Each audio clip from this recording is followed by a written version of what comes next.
Ang lalaking ito ay humihip ng mahina, at ang tubig mula sa gripo ay naging yelo. Kinuha niya ang yelo, binasag at nilagyan ng baso. Iba siya sa lahat, ngunit walang nakakaalam kung sino talaga siya.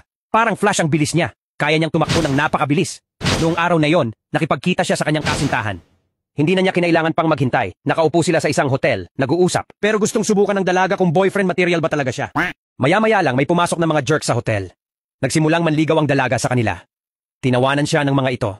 Lumapit siya sa kanila at sinabing, "Maaari ba kayong makipagkompetensya sa aking kasintahan?"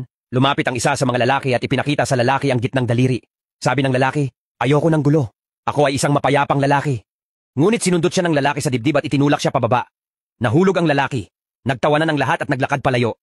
Sa sobrang galit ng lalaki, nabasag niya ang tile sa ilalim niya. Tahimik siyang nakaupo, nasasaktan. Iniwan siya ng kanyang kasintahan, sa paraka lang siya ay isang talunan. Noon lang niya napansin ang bilis ng takbo ng oras. May paparating na tren. Hindi ito tumigil. Nabigo ang preno. Kaya tumalon ang lalaki sa riles at nagsimulang habulin ang tren ng buong bilis. Natakot ang mga tao.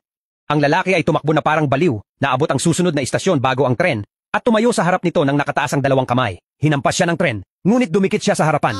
Nagulat ang driver. Kumapit ang lalaki, saka tumalon at tumakbo ulit. Nakarating siya sa susunod na istasyon. Doon, naglabas siya ng tubo ng tubig at binalot ito sa magkabilang dulo ng platform para pabagalin ang tren. Lahat ay nakatingin sa kanya na parang hindi makapaniwala. Muli tumayo siya sa harapan habang nakataas ang mga kamay. Dumating ang tren at huminto ng maayos, salamat sa tubo ng tubig. Binati ng lalaki ang driver ng good luck. Ngunit biglang muling umandar ang tren. Maya-maya, pagdating niya sa opisina, nakita niya ang mga taong nanonood ng footage. Ang kanyang mga kilos ay nakunan ng kamera, ngunit ang kanyang muka ay hindi malinaw na nakikita.